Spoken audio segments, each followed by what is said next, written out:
वज़ीर दाखिला अमित शाह की सदारत में जम्मू कश्मीर के हवाले से आला सतह meeting. LG Manoj Sinha, chief secretary Atul Dulloo, DGP R Swain meeting में रहेंगे मौजूद।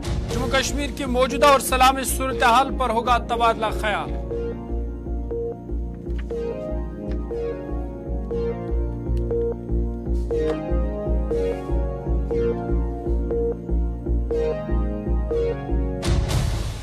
ट्रक ड्राइवरों की मुल्क गिर हड़ताल से मामूलाती जिंदगी मुतासिर। पेट्रोल पंप्स पर लोगों की भीड़। मुल्क में महंगाई में इजाफे का खदशा।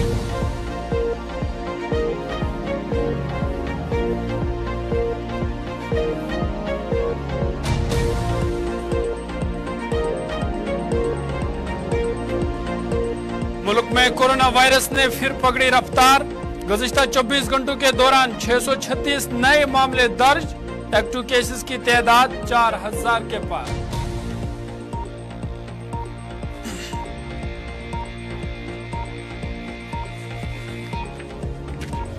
और जापान में ज़लज़ले से बड़े पैमाने पर तबाही। 24 अफराद हलाक, दर्जनों जख्मी। 200 रिहायशी इमारतों को पहुंचा नुकसान।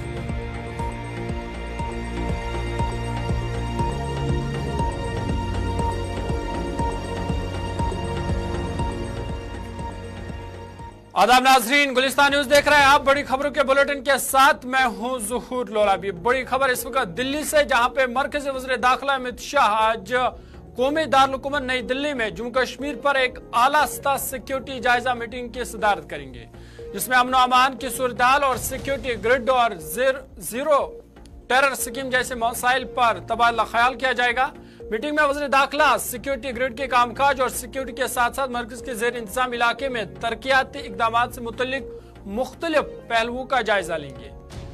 बता दें कि वज़ीर दाखिला area domination plan, zero terror plan, अमन अमान की सूरत हाल, UAPS से मुतल्लिक मामलात और सिक्योरिटी से मुतल्लिक दीगर उमूर का जायजा लेंगे। और जराये के मुताबिक मीटिंग में जम्मू कश्मीर के lieutenant governor Manoj Sinha, chief secretary Atul Dulloo, police के director general of police R Swain इस मीटिंग में मौजूद रहेंगे। उनके अलावा कौमी सलामती के मशीर अजीत डोवाल, मरकजी दाखिला secretary Ajay Bhalla, intelligence bureau के director Tapan Deka, central reserve police force और बॉर्डर सिक्योरिटी फोर्स के डायरेक्टर जनरल ऑफ पुलिस के अलावा वज़ीर दाखिला और जम्मू कश्मीर के दीगर अफसरान इस अहम मीटिंग में शिरकत करेंगे।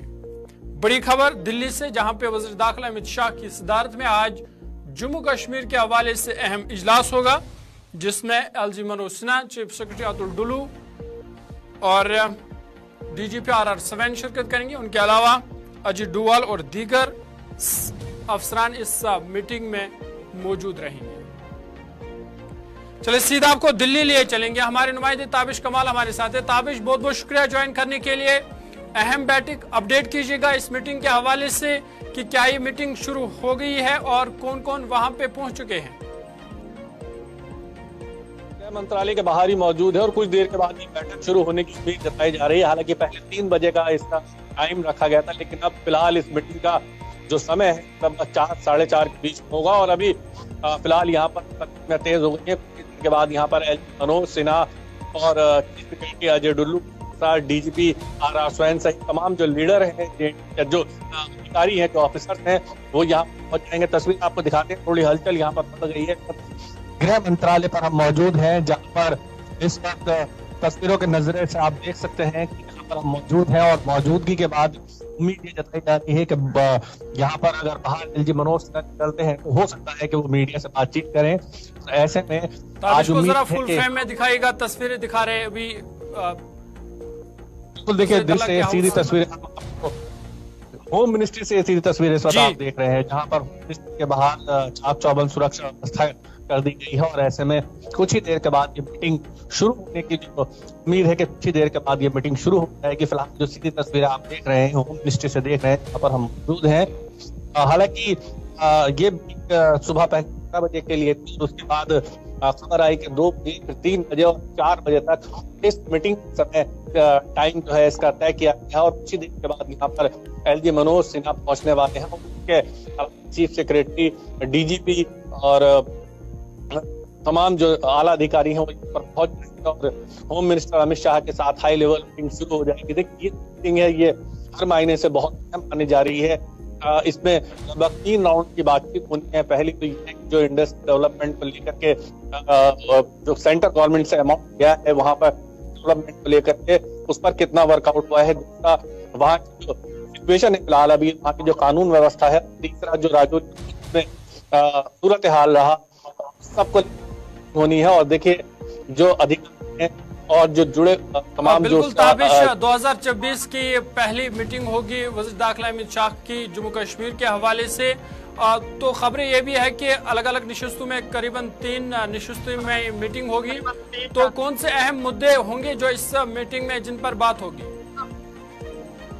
अब तो देखिए उसमें आपको तो अहम मुद्दा रहेगा। सबसे पहला कि इंडस्ट्री जो वहाँ पर किया गया है ग्राउंड लेवल पर जो सेंट्रल गवर्नमेंट की स्कीम्स है उनका कितना फायदा आम तक पहुंचा है और क्या जो स्कीम्स है उनको है। दूसरा अहम है वहाँ की जो सिचुएशन है अभी हाल ही में राजौरी और पुंछ की जो घटनाएं हुई वहाँ पर जो बॉर्डर वाले एरिया है वहाँ बहुत टेररिस्ट एक्टिविटीज बढ़ी है उनको कैसे काबू किया जाए, आगे प्रेस आउट करना है इस पर बातचीत की। और जम्मू कश्मीर सूरत हाल है फिलहाल उस पर बातचीत की। चलिए ताबिश बहुत शुक्रिया तफसीलात फराम करने के लिए। हमारे नुमाइंदे दिल्ली से ताबिश कमाल तफसीलात फराम कर रहे थे। तो इनका कहना था कि अहम मीटिंग अहम बैठक जम्मू कश्मीर के हवाले से कुछ ही देर बाद ये मीटिंग शुरू होगी। और इतलात ये भी है कि अलग अलग नशिस्तों में मीटिंग होगी। करीबन 3 नशिस्तें होंगे जिसमें जम्मू कश्मीर की सलामती सूरत हाल पर बात होगी। साथ ही साथ तरक्याती मंसूबे जो है जम्मू कश्मीर में उस हवाले से भी बात होगी। और आपको बता दें कि 2024 की पहली जम्मू कश्मीर के हवाले से अहम बैठक वज़ीर दाखिला अमित शाह की सदारत में जिसमें एलजी मनोज सिन्हा, आर सुवैन, अतुल डोलू, अजीत डोवाल और दीगर अहम अफसरान जो है वो इस मीटिंग में शिरकत करेंगे।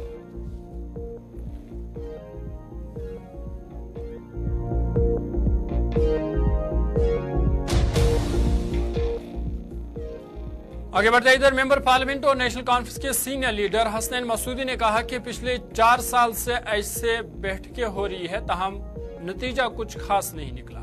हसनैन मसूदी ने कहा कि उम्मीद है कि आज की बैठक में संजीदगी के साथ जम्मू कश्मीर के जमीनी हकाइक पर गौर किया जाएगा। पिछले 4 साल से लेकिन नतीजा कुछ नहीं हुआ। अगर अब के बार बैठक हो रही है तो ये हमें तवक्को करनी चाहिए कि कोई संजीदगी के साथ जो ज़मीनी हक़ाइक़ हैं उनका नोटिस लिया जाएगा। अब देखिए सितंबर से आप खुलासा कीजिए जो वाक़ात हो गए दिसंबर तक, आप शुरुआत कीजिए कोकरनाग से। यहाँ अभी ये कहने की कोशिश की जा रही है महदूद है सरहदी पट्टी तक, ये जो यहाँ राजौरी पुंछ है, लेकिन आप जानते हैं कि कोकरनाग से लेकर कांटमुला बारामूला तक और फिर दमाल हांजीपुरा तक, कुलगाम तक और फिर बेमिना श्रीनगर तक, ईदगाह श्रीनगर तक। अब देखिए कहाँ कहाँ की वारदातें हैं जिनका हमें ये तवक्को कि कोई नोटिस लिया जाएगा और ज़मीनी के जो हक़ाइक़ हैं वो तकज़ीब कर रहे हैं उस दावे की जो 5 अगस्त 2019 को किया गया था कि 370 की वजह से ही वहाँ पर जो भी है जो अनसर्टेनिटी है या बेइत्मीनानी है वो ये वजह है, तो इसकी खात्मे के बाद सब ठीक हो जाएगा। नहीं हुआ। तो अगर बैठक हो रही है, आप कह रहे हैं कि बड़े एक आला लेवल की बैठक हो रही है, तो हमें ये तवक्को करनी चाहिए कि वो हकीकत पसंदी से काम ले और एक वसी कल्बी के साथ ले। देखिए हमारा ये मानना है 5 अगस्त 2019 के फैसलों से कुछ मिला नहीं। और दूसरी बात ये है वो फैसले जो आपके थे वो आप आके जम्मू कश्मीर में कहते हैं ये प्रधानमंत्री का वजीर कहते हैं ये प्रधानमंत्री का उपकार था जम्मू कश्मीर पर हुकूक छीन लेना, और मणिपुर जाकर कहते हैं उनको कि हुकूक देना उपहार है। आप अगर जो देश के हित में क्या है, देश के हित में है कि देश को सही बात कही जाए।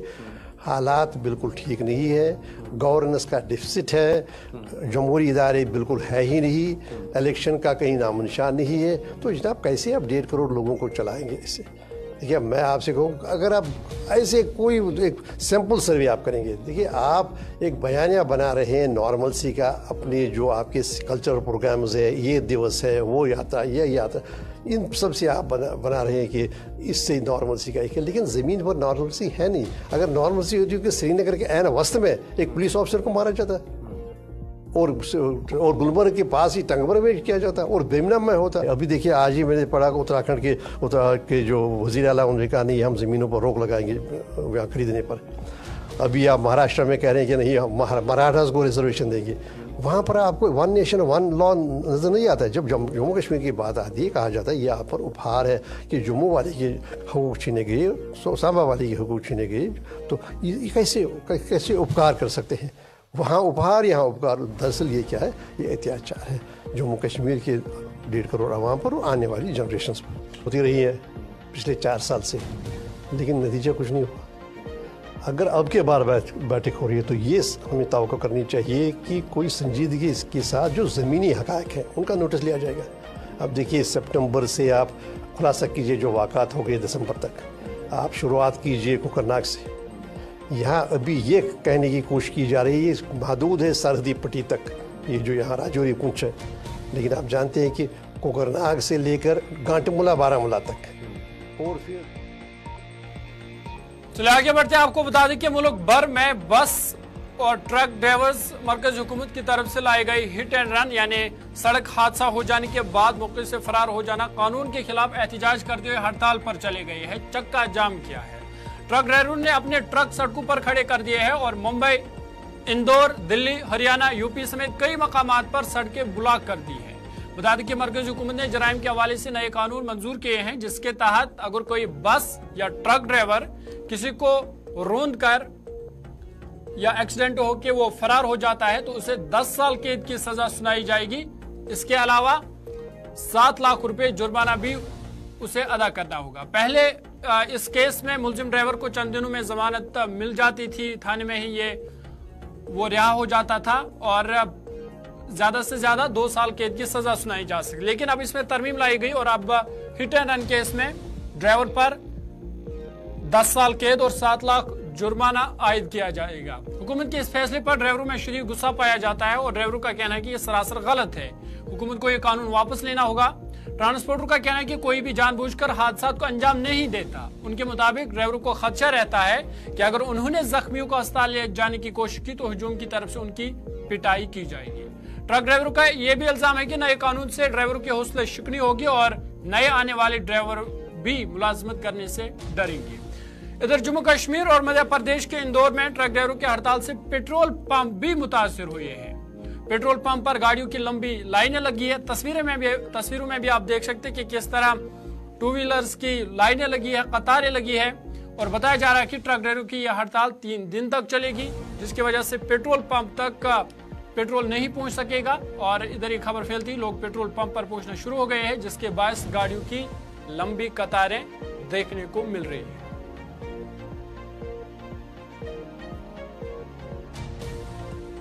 सीधा आपको दिल्ली यूपी लिए चलेंगे, जहां से हमारे नुमाइंदे ग्राउंड जीरो से गौरव पांडे हमारे साथ जुड़ जाएंगे। गौरव, बहुत बहुत शुक्रिया ज्वाइन करने के लिए। लगातार ट्रांसपोर्टर जो है या ड्राइवर जो है वो हड़ताल पर है, तो इसके क्या कुछ असरात ग्राउंड जीरो पर देखे जा रहे हैं? ग्राउंड पर ही हूँ और दिल्ली, उत्तर प्रदेश। गौरव को जरा फुल फ्रेम में दिखाएगा, पेट्रोल पंप की तस्वीरें दिखा रहे हैं गौरव यूपी से। जगहों पर इसको जरा फुल फ्रेम में दिखाएगा। लगभग ऐसे ही हालात हैं जब से ये ट्रक ड्राइवरों की हड़ताल हुई है नए कानून को लेकर के, तब से पेट्रोल पंपों पर लंबी लंबी कतारों में लोग खड़े होने शुरू हो गए हैं। लोगों को ये डर है कि कहीं पेट्रोल खत्म ना हो जाए, कहीं ऐसा ना हो कि उन्हें पेट्रोल ना मिल पाए। इस तरीके का डर जो है वो लोगों के मन में है और वो पेट्रोल पंप पर पेट्रोल भरवा रहे हैं और लोग ज्यादा से ज्यादा पेट्रोल लगवाने की कोशिश कर रहे हैं, जिससे कि ये समस्या ना आए कि इन केस कल को पेट्रोल मिलना बंद हो जाए तो ऐसे में इनको आम जनजीवन को। गौरव, अगर हो सके तो उनसे बात करने की कोशिश भी कीजिएगा, जो वहाँ पे पेट्रोल भर रहे हैं या जो वहाँ पे लोग हैं, अगर हो सके तो उनसे भी बात करने की कोशिश कीजिएगा।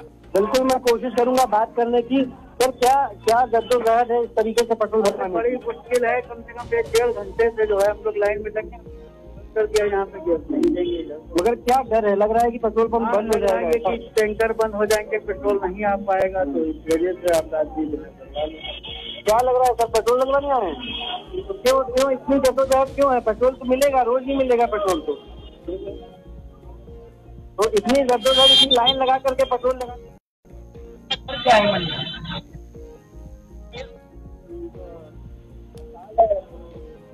हड़ताल की वजह से, तो जाहिर तौर पर देखिए हड़ताल की वजह से लंबी लंबी कतारें लगी हैं। एक बार कैमरा पर्सन से अपील करें किसी को दिखा दें कि इस तरीके से ग्राउंड पे हर जगह के पेट्रोल पंप का लगभग यही हाल है। ज्यादातर जगहों पर लोग पेट्रोल लेने के लिए लंबी लंबी कतारों में अपनी बारी का इंतजार कर रहे हैं। और ये भी बताया जा रहा है कि अगर ट्रक की हड़ताल यूं ही जारी रही तो जो फल है, सब्जियां हैं, आम दिनचर्या की वस्तुएं हैं, उन सब पर भी कहीं ना कहीं सेंधमारी हो सकती है, कहीं ना कहीं उनके दाम भी बढ़ सकते हैं। जी बिल्कुल गौरव, जिस तरह से आप बता रहे हैं कि अगर ये हड़ताल जारी रही तो महंगाई का भी खदशा है, तो क्या अभी तक कोई बात बन पाई है? हुकूमत और ट्रांसपोर्ट एसोसिएशन जो है उनके और हुकूमत के दरमियान कोई बात बन पाई है ताकि ये हड़ताल खत्म की जा सके? देखिए, सरकार ने साफ तौर पे कहा है कि इस तरीके का कानून अभी इम्प्लीमेंट नहीं हुआ है, लेकिन चूंकि ट्रांसपोर्टरों के बीच गलतफहमियां हैं, उन लोगों को ये लग रहा है कि अगर कानून आ गया तो जो ड्राइवर हैं उनको काफी समस्या का सामना करना पड़ेगा, क्योंकि इसका जो प्रावधान है वो 10 साल की जेल और 7 लाख रुपए का जुर्माना है। तो जो चालक है उसका कहना है कि अगर वो 10 साल की जेल पाना अपने आप में बड़ी बात है, और 7 लाख का जुर्माना, क्योंकि वो मासिक वेतन पे होते हैं और बेहद साधारण वेतन होता है। ऐसे में हिट एंड रन जो नया कानून आया है वो पूरी तरीके से वापस लिया जाए, उसके बाद ही ट्रक और बसें जो है वो वापस रोड पे चलना शुरू होंगी।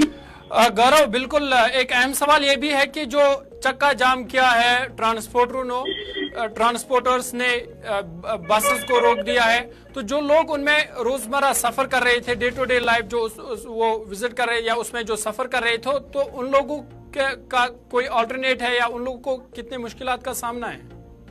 जाहिर तौर पर देखिए, मुश्किल तो हो रही है, क्योंकि जिन लोगों को एक शहर से दूसरे शहर जाना है उसके लिए कनेक्टिविटी का जो साधन है वो रोडवेज बस है, और रोडवेज बस वो भी नए साल की पहली तारीख को ये तोहफा जनता को मिला कि उन्हें आने जाने के लिए सारे साधन ठप पड़ गए। और जो लोकल ट्रांसपोर्टर हैं, यानी कि ऑटो रिक्शा वाले और टैक्सी वाले, उन्होंने डबल ट्रिपल रेट लेना शुरू कर दिया।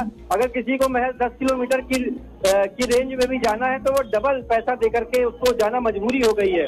ऐसे में तमाम लोगों की आम दिनचर्या पर भी फर्क पड़ा है, आम जनजीवन पूरी तरीके से अस्त व्यस्त होता नजर आ रहा है। अगर सरकार की ओर से इस पर जल्दी फैसला नहीं लिया गया तो हड़ताल एक लंबे समय तक चल सकती है। चलिए गौरव, बहुत बहुत शुक्रिया तफसीलात फराहम करने के लिए। हमारे नुमाइंदे गौरव पांडे तफसीलात फराहम कर रहे थे, तो इनका कहना था कि लगातार ट्रांसपोर्टर की हड़ताल, चक्का जाम फिलहाल जारी है, जिस वजह से एक तो मुसाफिरों को काफी दिक्कतों का सामना करना पड़ रहा है, साथ ही साथ पेट्रोल पंपों पर भी कतारें लगी हुई है, लोगों का रश है, क्योंकि लोगों को ये खदशा है कि शायद पेट्रोल खत्म हो सकेगा, जिसकी वजह से लोगों की भीड़ पेट्रोल पंपों पर देखी जा सकती है। वहीं खदशा ये भी है कि अगर हुकूमत और ट्रांसपोर्टर के दरमियान कोई बात नहीं बन पाई तो आने वाले समय में अगर ये हड़ताल जारी रहती है तो लोगों को और भी मुश्किलात का सामना करना पड़ सकता है।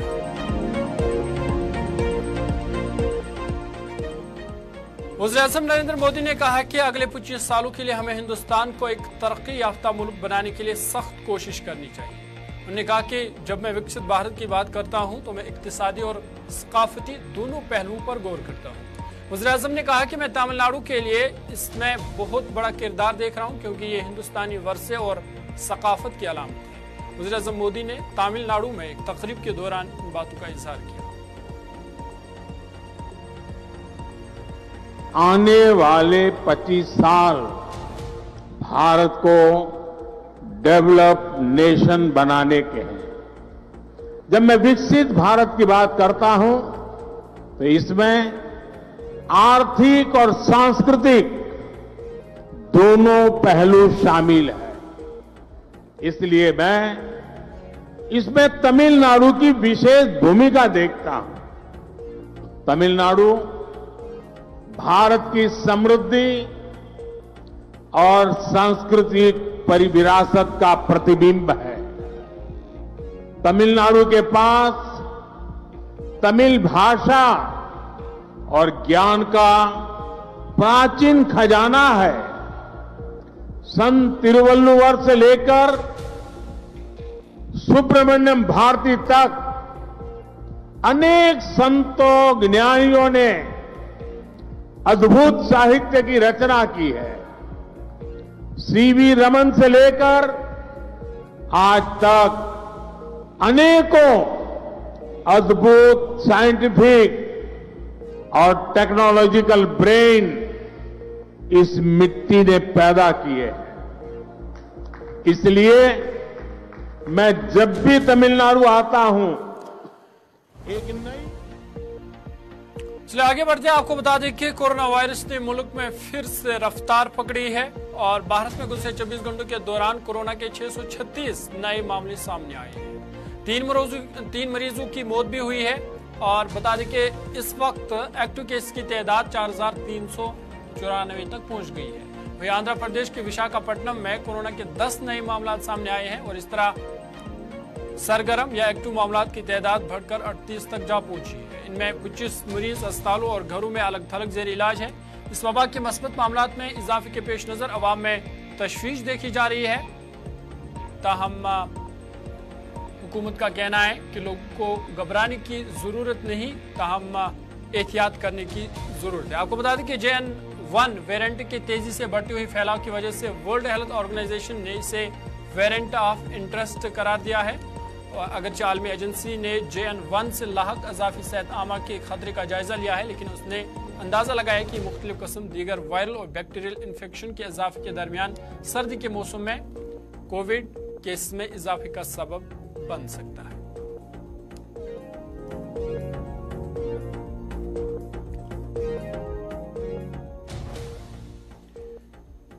AIMM के चीफ असदुद्दीन ओवैसी के हालिया बयान को गैर जिम्मेदाराना बयान करार देते हुए भाजपा लीडर मुख्तार अब्बास नकवी ने कहा कि इस तरह के बयान से साफ जाहिर होता है कि वो बैरून ममालिक के बहकाव में इस तरह के बयान दे रहे हैं। उन्होंने कहा कि इस तरह के बयान गुमराहकुन है। राम मंदिर का निर्माण हो रहा है, प्राण प्रतिष्ठा हो रहा है, तो उससे जो है कुछ लोगों के प्राण क्यों निकल रहे हैं? अरे भाई, ये एक सभी आम सहमति से, सर्वसम्मति से समाज के सभी वर्गों ने जो फैसला सुप्रीम कोर्ट का आया उसका स्वागत किया और आज जो है वो राम मंदिर का निर्माण पूरा हो रहा है। तो ये अपने आप में उस जो वर्षों से जो लोगों की संघर्ष था उसका ये सिला है। इसलिए इस तरह के ओवैसी साहब ये भी कह रहे हैं कि तमाम जो और मस्जिद हैं उन्हें बचाना चाहिए। वज़ीर-ए-आज़म की गारंटी विकास भारत संकल्प यात्रा हर गांव में पहुंच रही है ताकि आवाम की फलाह बहबूद की स्कीमों का फायदा बराह रास्त मुस्तकीन तक पहुंचाया जा सके। इसी सिलसिले में आज ये यात्रा यूपी की खैरी शहर पहुंची। कस्बा खीरी नगर पंचायत की जानिब से विकास भारत संकल्प यात्रा की याद में एक प्रोग्राम का इनेकाद किया गया। प्रोग्राम में सदर KMLA योगेश वर्मा, चेयरपर्सन के नुमाइंदे फ़हीम अहमद और एग्जीक्यूटिव ऑफिसर विनीत कुमार ने मुस्तकीन को तोहफ़ दिए। अवामी नुमाइंदों और अहदेदारों ने मुख्तलिफ महकमों की जानिब से हुकूमत के फलाह आमा की स्कीम पर मबनी स्टॉल्स का भी दौरा किया और लोगों को सरकारी स्कीमों के बारे में जानकारी दी गई। जिनको आवास का लाभ मिला है 2.5 लाख रुपए का आवास। विकसित भारत संकल्प यात्रा मोदी सरकार की गारंटी का रथ आप देख रहे हैं कि आज 32 दिन से लगातार एक ग्रामीण क्षेत्र में एक गांव के अंदर प्रवेश करके लोगों की सरकार की जन कल्याणकारी योजनाएं जो है, जो अभी तक व्यक्तियों को, पात्र व्यक्तियों को नहीं मिल पाई, उन लोगों को ये जन कल्याण योजना दिलाने का काम हम देखिए, सरकार से संबंधित जो लाभार्थियों से संबंधित जितनी योजनाएं हैं, PM स्वनिधि है, उज्ज्वला योजना है, आधार कार्ड बनवाना है, प्रधानमंत्री आवास है, ये सब योजनाओं पे आज विस्तृत रूप से एक बड़े कैंप लगाए गए थे और सब लाभार्थियों जो लाभान्वित हो चुके हैं वो और जो लाभान्वित नहीं हुए उनका सबका रजिस्ट्रेशन कराया गया। और ये जो विकसित भारत जो हमको 2047 में जो विकसित भारत का सपना देखना है वो तभी संभव है जब हर व्यक्ति, सबका साथ सबका विकास हो और हर एक व्यक्ति को आवास। जापान में तबाहकुन ज़िलज़िले के बाद आफ्टर शॉक्स का सिलसिला लगातार जारी है, जिससे हलाक अफराद की तादाद 24 तक पहुंच गई है। सरकारी एलामिया के मुताबिक गुज़िश्ता रोज ज़िलज़िले के बाद से अब तक 50 आफ्टर शॉक्स रिकॉर्ड किए गए हैं और मीडिया रिपोर्ट के मुताबिक रेस्क्यू का सिलसिला फिलहाल जारी है, जबकि मजीद हलाकतों का खदशा भी जाहिर किया जा रहा है। बता दें कि गुज़िश्ता रोज जापान के दारुल हुकूमत टोक्यो से 400 किलोमीटर दूर वस्ती सूबे अशिकावा में आने वाले ज़िलज़िले की शिद्दत 7.6 थी। ज़िलज़िले के बाद जापान और इर्द गिर्द के ममालिक में सुनामी की वार्निंग भी जारी की गई थी। जो बाद में सुनामी एडवाइजरी में तब्दील कर दी गई। 7.6 शिद्दत के जिलजिले के नतीजे में दर्जनों इमारतें तबाह हो गई। सड़कों पर गहरी दरारें पड़ने के साथ साथ रिहायशी इलाके में आग भड़क उठी और हजारों घर बिजली से महरूम हो गए। जिलजिले के बाद मुतासरा इलाकों की शाराई भी बंद है और बुलेट ट्रेन सर्विस मुअत्तल कर दी गई है। जबकि बताया गया है कि बहरिया जापान के साहिली इलाके में 1 मीटर ऊंची सुनामी की लहरें रिकॉर्ड की गई। इधर निगाता, तोयामा और अशिकावा सूबों के साहिली इलाकों में सुनामी की वार्निंग जारी होने के बाद हजारों अफराद का इंखला करा लिया गया था। दरअसल शुमाली और जनूबी कोरिया में भी ज़लज़ले के झटके महसूस किए गए हैं, जिसके बाद रूस और शुमाली कोरिया ने कुछ साहिली इलाकों में सुनामी की वार्निंग जारी की थी। बता दें कि जापान में कई इमारतें जमीन बोस हो गई है, ताहम रेस्क्यू ऑपरेशन बड़े पैमाने पर जारी है। बड़ी खबरों के बुलेटिन में फिलहाल मेरे साथ इतना ही। अपने मेजबान ज़ुहूर लोलाबी को दीजिए इजाजत। देश दुनिया की बाकी खबरों के लिए आप देखते रहिए गुलिस्तान।